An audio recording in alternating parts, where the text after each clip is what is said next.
本気出してきたね。雪がちょっとすごくなってきてる。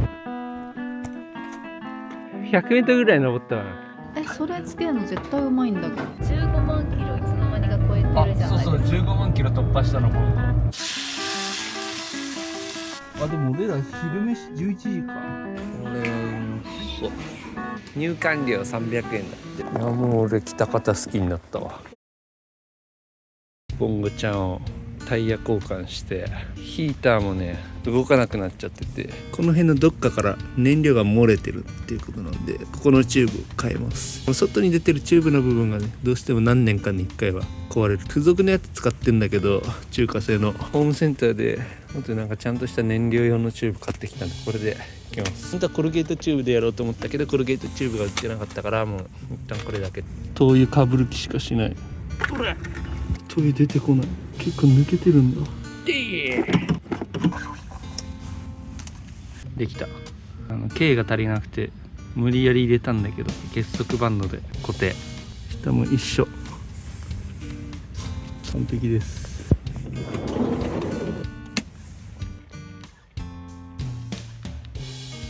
いってるいってる。燃料いってる。これは多分エラー出ないぞ。燃焼してる音してきた。完全に治りました。素晴らしい。大体どこで1回止めて、あったかいの出てる。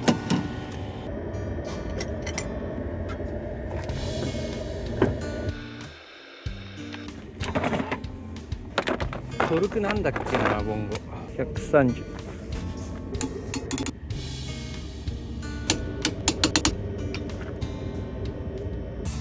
マグロのカマ解体していく。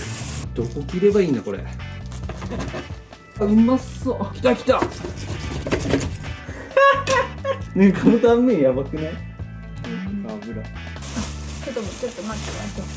これはなんだ、骨だよ。これあれだな、親父の無味が切れないね、これね。これだもん。でかたよ、すごいね。大マグロだね。これどうしろってんだよな。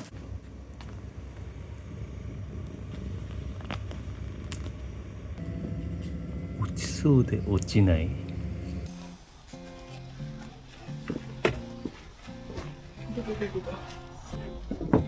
おお、入る。はい。わあ、縦にね。一昨年の夏以来だよ、ボンゴちゃん。そんな前だっけ2代目のゼロから作った車。キャラバンはもう他の人の手元にあるんだけど、ボンゴちゃんは親父の手元にあるんで、俺の実家に行けばいつでも使えるっていう、こういう配置で。飛ばないよね。でここにはね、海子のお手製のカーテンが、着替え置き場、ここ収納がいいんだよね。やっぱね、全て手作りだから、この棚とかね。サブバッテリーもね、この下にあるんだけどね、サブバッテリーがあってね、走行充電器、ソーラー充電器で、上にソーラーパネルついてるけど、まあなんか調子悪くて今ほぼ走行充電だけで。ナイスすぎる。達夫が買っといてくれたシート。うわ、バツって書いてあるこのベンチシートタイプな気がするんだけど、つながってるこの感じ。運転席はつきました。半ば無理やりつけた。でね、ボンゴは常設ベッドできないから展開式のベッドにしてんだけど、これが、この板が外れたらテーブルになると。で、この板をこういう風にしてクッションをずらすと全面ベッドになったりもできるような展開式のベッドにしてます。ここと向こう側のこの L 字は部分は固定になってるんで、その下が長物も積めるようにっていう、スキーの板を積んだりとか、サーフボードはねギリ積めないんだけど、釣り竿とスキーの板は下に詰めると。軽く紹介しようかってね、シンク。これね、こうやると出るんですよ。給水タンクが20リットルのがここにある。で、ここからこう来て、ここに排水タンク。排水の状況を見れるようにこう覗き穴を作ってあったりとかね。キッチン用具とオープンな棚が。プロテイン持ってきてる。ここも実はね、収納になってできるんだけど、今は何も入ってない。なんか入れれるよ。で、冷蔵庫は、もともと積んでた30リットルのが不調になったから、これ積んできた。中に人がいる状態で、こう、後ろで荷物出し入れしても、中が目立たないように、こういう風にしてます。かないともうなんか車内丸見えになっちゃう。そうこの L 字部分のこっち側は今これスキー靴でいっぱいになったね。でサブバッテリーの後ろ側はこういうなんかジャンプスターターとか工具とか牽引ロープとか三角反射板とかこんな感じ。これポータブルトイレ。このね後ろにフックがあって、はい準備完了。行ってきます。広い。軽バンとやっぱ全然違うね。まず乗り降りするときにこうよいしょってもう上にこう思いっきり上がんないといけないから、もう一人座れたもん。3人乗りだもん。あ、そうそうそう、これここ座席だもん。上げたらね座席になるんだよ。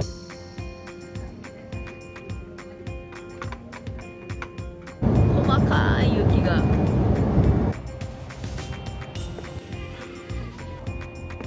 雪ちらついてるよね、さっきからずっと。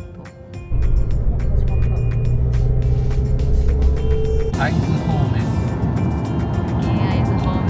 郡山ジャンクション、土方、達夫、喜多方ラーメンだな、どっちかっつったら。ユーフォレアイカとか。まだ雪が風で吹っ飛んで白くなってる。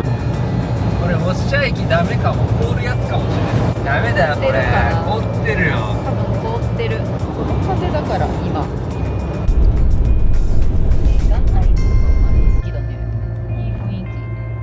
昔ながらの。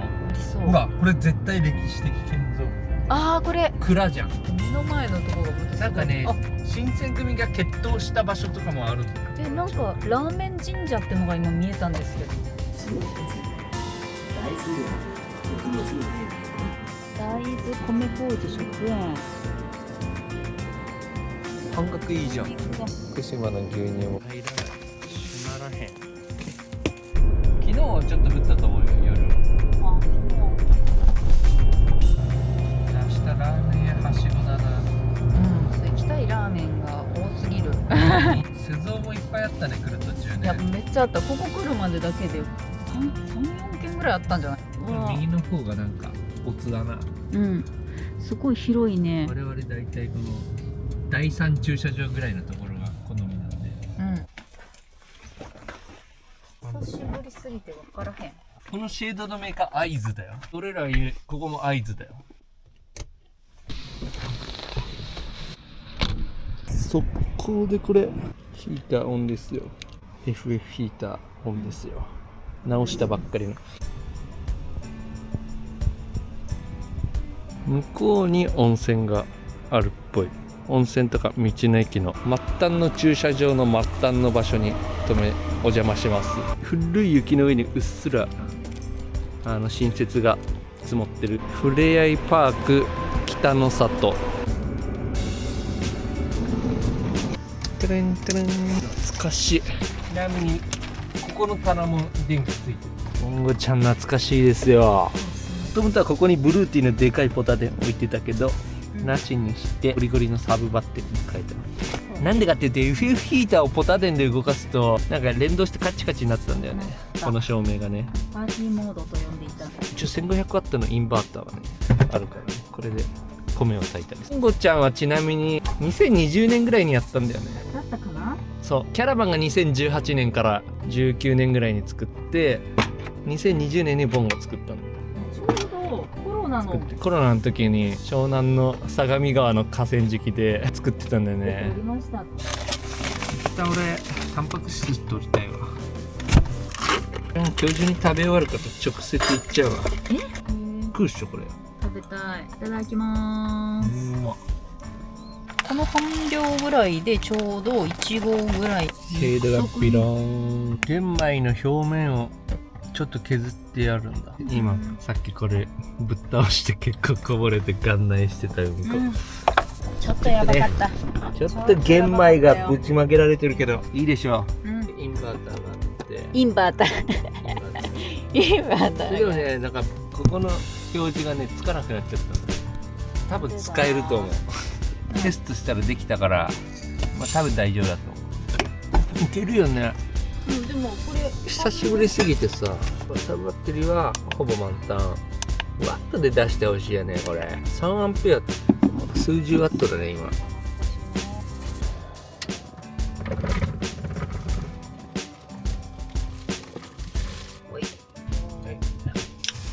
カーキャンパイ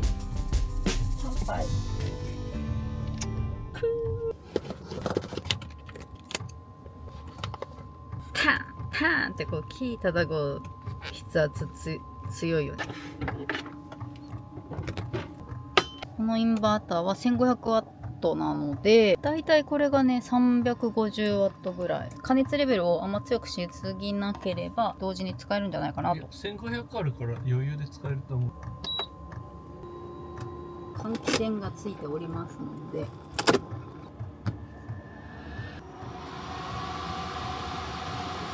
つまみでね強さ調整もできるんでね。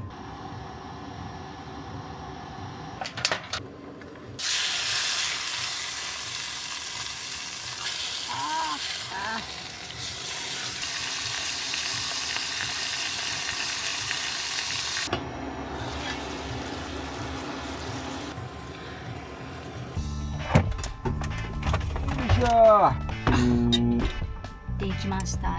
スツーレさんをパキーン。あ、いいね。インバーター普通に使えたねこれね。使えた。様子がおかしいけど。玄米ご飯もめっちゃいい感じ。ご飯って意外と適当に炊いてもいける。これ油が多い。はちょっと脂身重視でいきたいな。いただきます。すごい。玄米と同じ色。見分けがつかない。会津丼。うまい。会津って書いてあるでしょ。二人旅こんぐらい必要だと思う。今後ぐらいの広さが。快適性を求めるならこのぐらい広さは一度も外出ずにできてんじゃん。中でさ、このポジションチェンジとかもできるし。K で2人はもう無理だ。戻れない。この半額の肉うまいじゃん。うん、中学の時の友達が言ってたのすげえ俺覚えてるのがあってね、肉とかは賞味期限切れたぐらいが一番うめえんだよってそいつ言ってて、中学生がそんなこと言うか。熟成されてアミノ酸が出て、うん、うまいんだぜとか言ってたから、すごい中学生だね。これいい買い物したってことで、それの可能性もあるよ。それの可能性がね、そうだね、それだ。あ、絶対うまい。出汁が混じり合ってたまらない。これですよ、今日のメインディッシュだわ。一応流しはあんだけど、一旦全部拭いてからの方がいい。昔は結構さ、いきなり洗ってたよね。もう信じられないですね。結局拭きだけで完了しちゃったので、このティッシュで拭いてから、ウェットティッシュで拭いて、ぶち込んで。今回の本命は東条ワカサギ釣り的なことをずっとやってみたくて、桧原湖ってところは冬に氷が張ってできるっていう。電話してみたんだけど、ちょうど氷が張り始めたぐらいの時期で、氷が張る前は湖上に浮かんでるドームみたいなところで暖房が効いた部屋でなんかワカサギ釣りできるんだけど、それもなんか快適そうだって。それでもいいんだけど、ただ氷が張り始めちゃってるから氷張ったらそれはできなくなる。今その狭間の期間ってできないらしいのよ。あ、中途半端な氷の状態だとちょっと無理っていう状況の可能性が結構あるんだけど、一旦予約はしてある。今日20日だよ。だからあ、じゃあ3 3日後ね、何とも言えない状況です、ただワカサギ釣り以外にも喜多方ラーメン、会津ラーメン、あ、そうそう、この辺のたくさんある酒造、スキー、 UFO ふれあい UFO、 一大スポット。そんな感じです。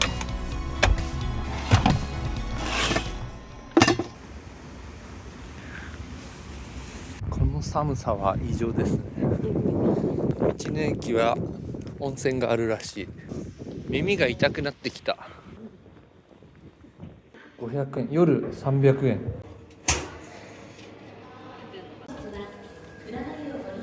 先車いるわ多分。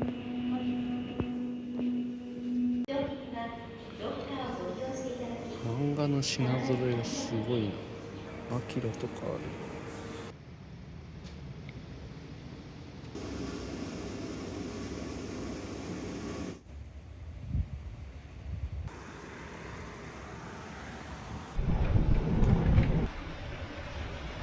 こんな温度計を発見したんで、車の外に置いとこう。多分今そんな寒くない。朝が一番寒いと思うから朝チェックしよう。温度計は今これ置いたばっかりだけども0度になってるね。あれで300円はちょっと異次元。シャンプーとかボディーソープとかも、サウナも露天風呂もあって、ヒーターを最弱モードにして風呂行ってたら17度まで下がってる。ちょい強めにしとくか。あ、おかえり。引き出し口はここに。置いてる漫画のセンスがいい。あ、それは思った。アビス置いてたんだけど。アビスあった？へえ。なんかね、天気見てたらね、マイナス7度まで下がるらしいの。しっかり防寒して寝た方がいいね。でもね、俺ね、最強のやつ着てるからね。あれもしかして平気なの？もはや多分暑いぐらいなんだよね。本当にそんなすごかった？真冬の北海道で夜明け前から釣りしても全然寒くなかった。へえ、何がこれをインナーに着て、上に風を通さないやつ着たらもうどこでも無敵。下の出さない。あ、インナーだから。あこれマジですよ。日だまり本舗のチョモランマ。しかもこれびっくりするのが1週間ずーっと着てたのよ。一切匂いつかない。洗濯をせずにって洗こと？濯しないでずっと着っぱなしでもマジで一切臭くならない。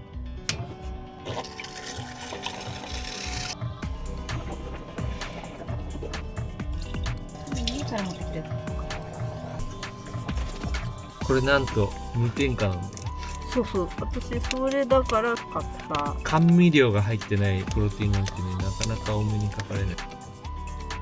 ワカサギ次第ってもあるんだけど、ワカサギ方面だと太平洋側に移動していくルートなんだけど、その逆側もまた面白いかなと思って、そうそう。北方ラーメンはね、シンプルですよ。これ山田先生。あ、アジアン食堂ね。うわ、何これ、めっちゃ渋いカフェとかで。佇まいも含めてで言うと、やっぱ名前さんに行ってみたいな。いや、長谷川さんもね、いいね。長谷川さんも美味しそう。すごいこと思いついちゃった。うん。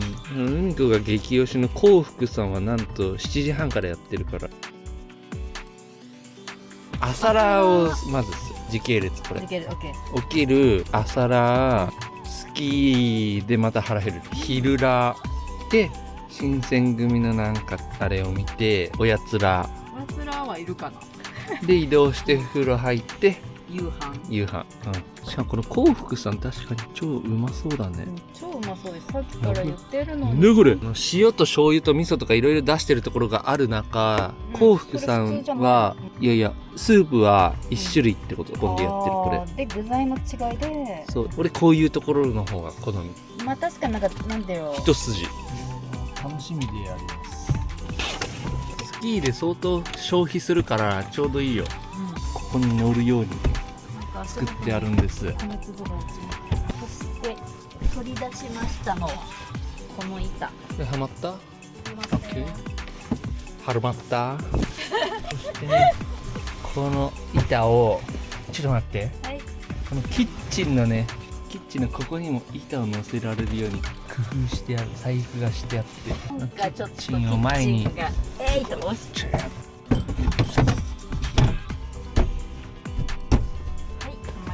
オッケー。するとね、ここに人が乗っても大丈夫な用の。懐かしいねこれ。頭ね、あっち。チョモランマ1枚でいいや今日は。寝袋がそもそも最強だからね。ヒーターどうしようかな。切るよね。6時半起きで準備して7時半から朝ラー。あ、でも俺ら昼飯11時か。朝ラー食ってから考えよう。ヒーターはね、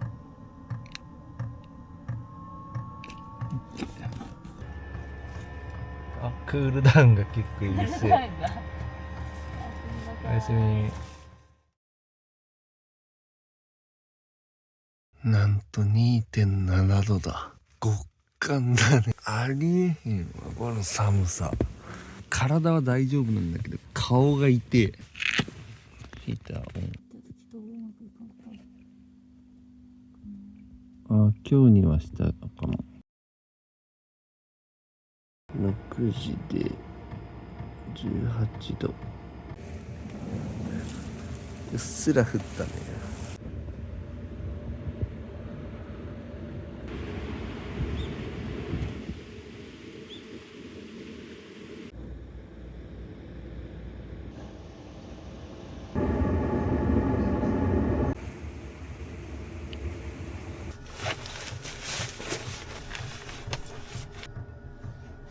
ずーっとつけてるけどまだ灯油は残ってるよ。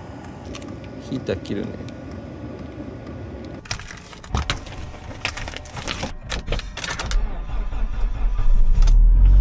かかった。今何時だ？ 7時半。この時間からってるってことはさ、何時から仕込んでんだろうと思ってさ。スキー場とは逆方向に致し方なし。致し方ない。あ、ここが学校なんだね。ラーメン屋は着きましたになった。どこラーメン？これこれだ。駐車場空いてて、なんかすごい控えめな感じの。幸福さんっていう喜多方ラーメンのお店、なんと朝7時半から営業していて、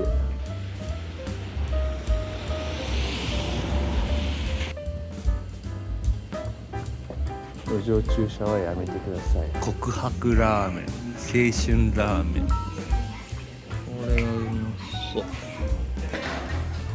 何これうまそう。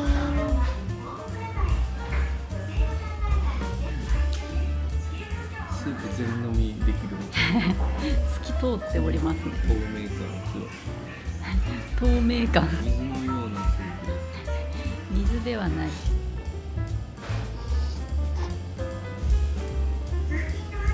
あれもうすぐ誕生日だから。うん。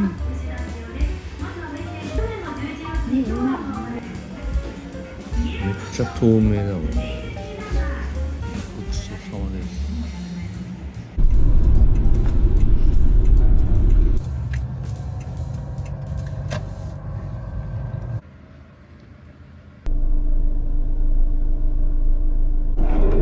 ダイソー商品あったから。あー、ナイス。よっプラス。三の倉スキー場へ。海子人生3回目スキー。今日も特訓。とりあえずリフトはマスターしよこの前ちょっとリフトが怪しかったんでう。乗るまでは良かったんだけど、降りるところをちょっと俺アドバイスも何も考えてなくて、タイミングがちょっと遅れちゃった。前遅れ回はてそのまま浮いた状態ちょっとだったんだよ。ジャンプするような形に。よく入れよう。これをね、このレバー。出た。行ってきます。今もう4区になってる。本当最強。過信は禁物。燃費は最悪。走破性はかなりのもん。ガソリン車だからね。15万キロいつの間にか超えてるじゃないですか。そう15万キロ突破したの今後。素晴らしい。買った時は12万4000キロぐらいやったから。あれ？定休日？トゥルルン。あれ？そんなまさか。ちょっと待って。緊急会議だ。緊急会議見ておりませんでした。スキー場のトップに21日までクローズって書いてあったわ。てか俺らさ、最初さルートをさ UFO の方から行くってなってたから、あ、じゃあ行けるわって言ってここに後で来る予定だったんだけど、なんかいろいろルート変えたんだよね。そうなんだよね。最初話してたのと。しょっぱなからこっち来たらこのクローズにぶち当たったんだよ。うわそれはボンミス。わかりました。あ、場所はマップで見ました。このスキー場は常に勝手に使っていいみたいな状態になっとるらしいんよ。管理人さんがいるのが土日祝で、その時だけトイレが使えるとか。じゃあ行ったら使えるかもしれない。使えるかもしれない。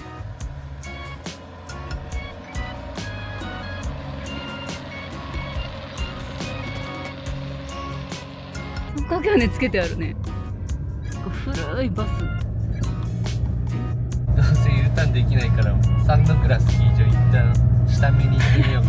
そうだね。あ、なんかリフトが見えるんですけど、これなんだい？駐車場じゃん。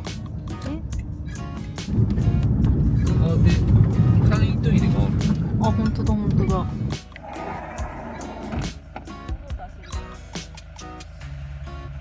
れが三の倉スキー場。立派じゃん。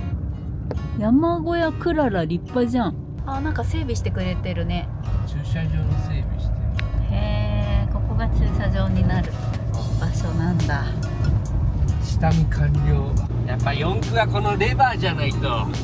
あ、やってるか。ガクン。あ、戻したね。2にね。戻した。スイッチでピンもあるけど、なんかさ、これやっちゃうとさ、スイッチでポチンとかってさ、なんか味気ないよね。味気ないんだよ。軽トラとかもガコンだから。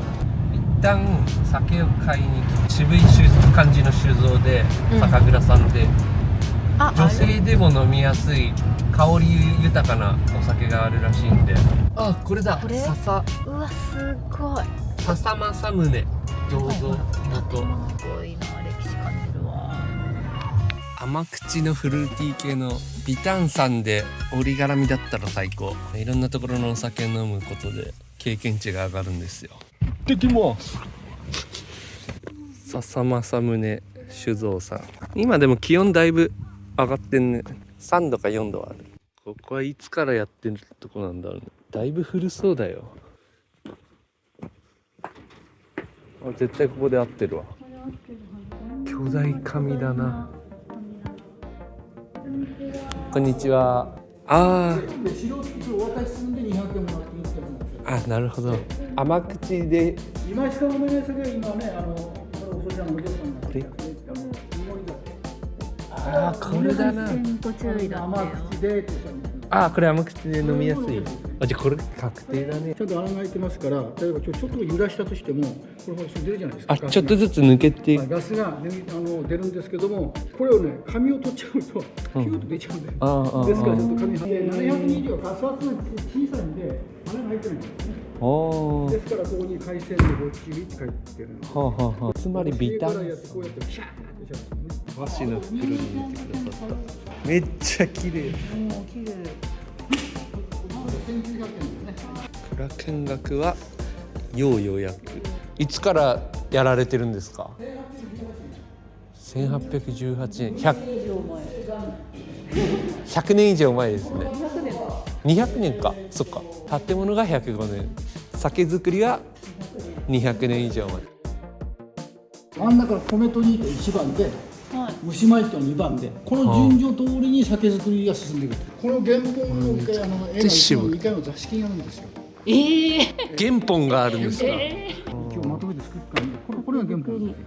確かに解説がないとパッと見だとわからないですね。ところがこれはその本作りにあたってこれ一応入れて、解説がついてわかりやですそれをまた拡大して作る。親指を踏むとかかとと親指の線に体重が乗りましたね。は親指を踏む。そうすると、今のスピード親指こっち側の足で親指グッと踏むでしょ。こう決まってるんですよ。左に間違いない。うまい店リストだよ。若松の蕎麦屋さんですか？そば食いたいっていうのは切り屋さん。ここがね、切り屋やっぱおすすめですね。これ住所電話番号ですから。うまい蕎麦屋リスト。ありがとうございます。じゃあまずはスキーで。スキー頑張ろう。いろいろありがとうございました。でも今日はじゃああれで大一軸見られて、若松見られて、観光します今日は。お越しください。ありがとうございます。またどうぞ。いやもう俺来た方好きになったわ。もう今日満足だわ。この人指導者だった、スキーの。明日小学生教えるって言ってた。観光名所といい宿とうまい蕎麦屋も教えてもらっちゃって、酒もうまそうだしね。いやーいい酒造さん。はい入らないか。だから入る可能性が。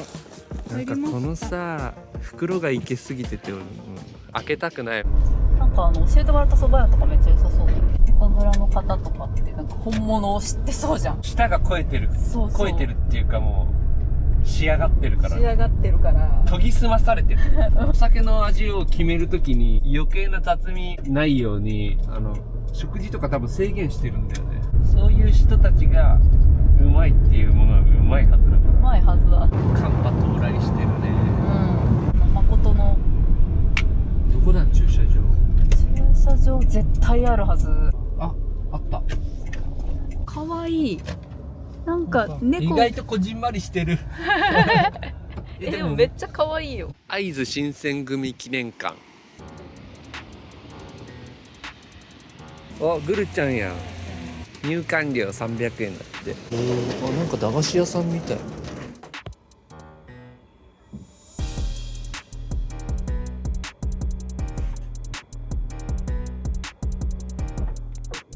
面白かった。めっちゃ面白かった。でも重機関係がすごい面白かった。ストーリーも結構学べたね。展示で。スペースは結構小さいんだけど、所狭しとねこうぐるっと一周回れるように、戦った人が身につけてたものとか武器がそのまま置いてあって。チーボくんのこれとかよくあるじゃん。おお。当たった。すごくない？すごい当てたね。宣言通り。白虎隊ベコ当てた。これ後で飾ろう。徳市っていう教えていただいた。酒蔵で教えていただいたところに。これれだ。斜めでむずい、確かに。バックでギリギリ OK。 準備中ってなってるけどめっちゃいい匂いするもん。めっちゃそば茶だ、美味しい。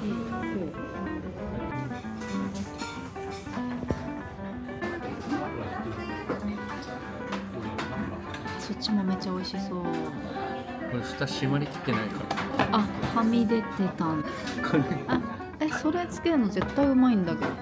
くれるのやった、大好きなんですが。あざまーす。順番に迷う。まずそばを味わおうぜ。うん、うまいな。これは天津のなんかもう大根がもう煮込まれまくってる。まさかの隣にいた方が視聴者さんだった。多分俺がルアーの話中であと声で分かったって言ったらびっくりしたわ。ごちそうさまです。イチロー選手のバット職人が作った棒でやってんだ。ごちそうさまです。最高でした。あ、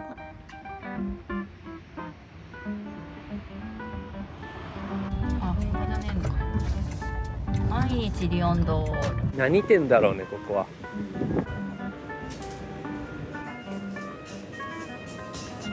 タンドリーチキンって言ってたね、今日は。これ最初から切ってやつ。あ、1100%。これとこれ食べ比べしよう。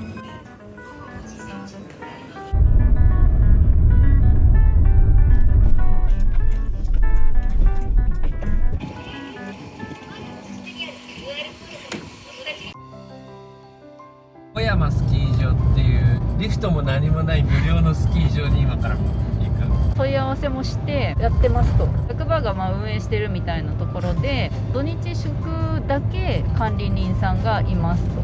で平日はトイレとか使えないんだけども、自由に使ってくださいって感じで開放されてるらしい。なんかさ、こっちの方の人ってさ、ほんとたまになんだけどイントネーションがちょっと九州っぽいなって思う時があって、すごい不思議な感じがする。完全一致じゃないんだけど、たまにあれって感じが。道ですので、確かね、低速ならいけんだよ。結構同じダメか。オッケー。走りながらダメなの？絶対やめよう。何キロ以下でってね、俺説明書に見たけど、なんか変な音した。すごい変な音した。落ち着いて。熊警報発令中とか電光掲示板あったけど。あったよ。ちょっと気ぃつけながら。その斜面あれだ。いいじゃん。あれだ。あれいいじゃん。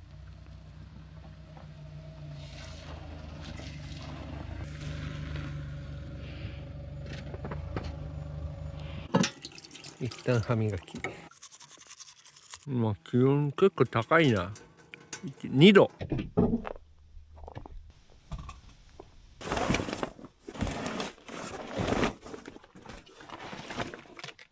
ハイクアップだからね、超絶ハードモードだわ。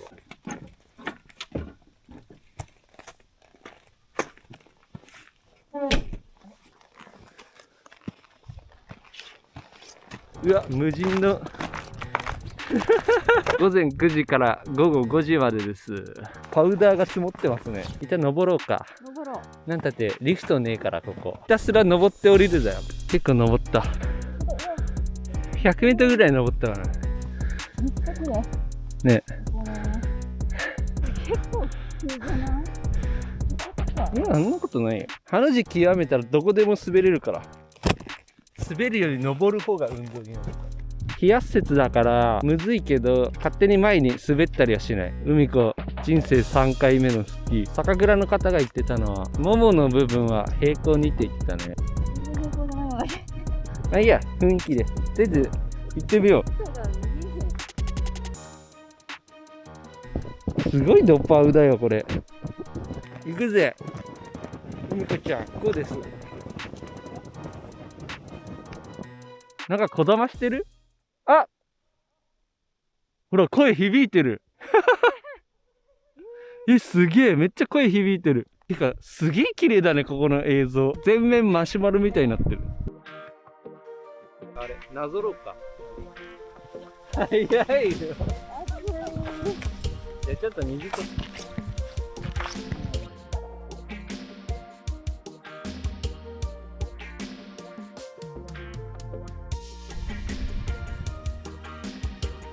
だいぶ慣れたんじゃない？ちょっとだけ。でだんだんやりやすくなるから、何回も滑ってるとコースができてきて。自分のおかげで。おー、いいじゃんいいじゃんブルドーザーみたいになってる。左に行こう。あ、そうそうそうそう、あ、そうそう、めっちゃそっち行ってんじゃん。さながらキッカーを俳句してる女子みたいな。ナスと海子さんも一番上まで来た。はい。もう限界だよ、もう5本ぐらいで。滑るの疲れねえけど、これ登ってくるの大変だからね。チョモランマンなんて着てるからもう汗だくだよ、なんかウルトラライトダウン脱ぎ捨てたよ、私なんて。1本目で脱ぎ捨ててたよ。斜面で板履くのも慣れたじゃん。俺がコース作ったから、さっきより滑りやすいぜ。素晴らしい。オッケー、こけろ。いや、いいよいいよ、こけ方も上手くなってる。なんかピオみたい。どういう意味それ。ピオみたいだった。いや、なんか手ね、変だなって自分でも思うんだけど、なんかこうなっちゃうんだよ。なんか飛ぶ練習する時のピオみたいだった今。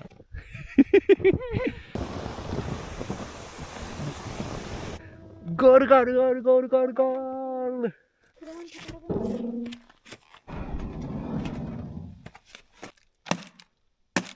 最後の歩き方とかあれスノーシューと一緒だから、スノーシューもできるんじゃない？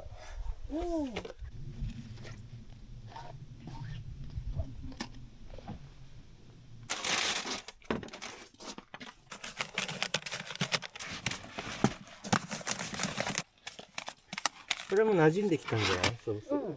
全然痛くなんないよ、これ。あ、ブロワーがあったらブロワーでこの雪ぶっ飛ばしたら早いんだよ。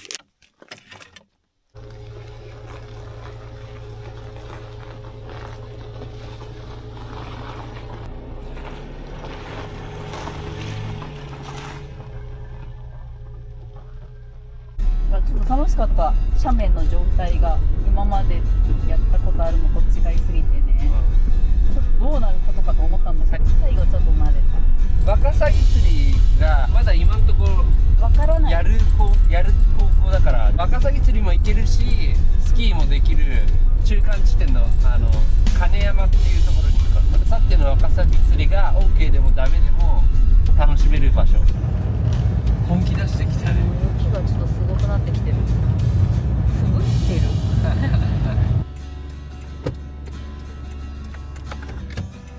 急にこんな道になってる。急に。ボンゴの肉は最弱だから、うこの道は結構危ないと思う。ん。ハートタイム4日、これがあるからいいんですよ。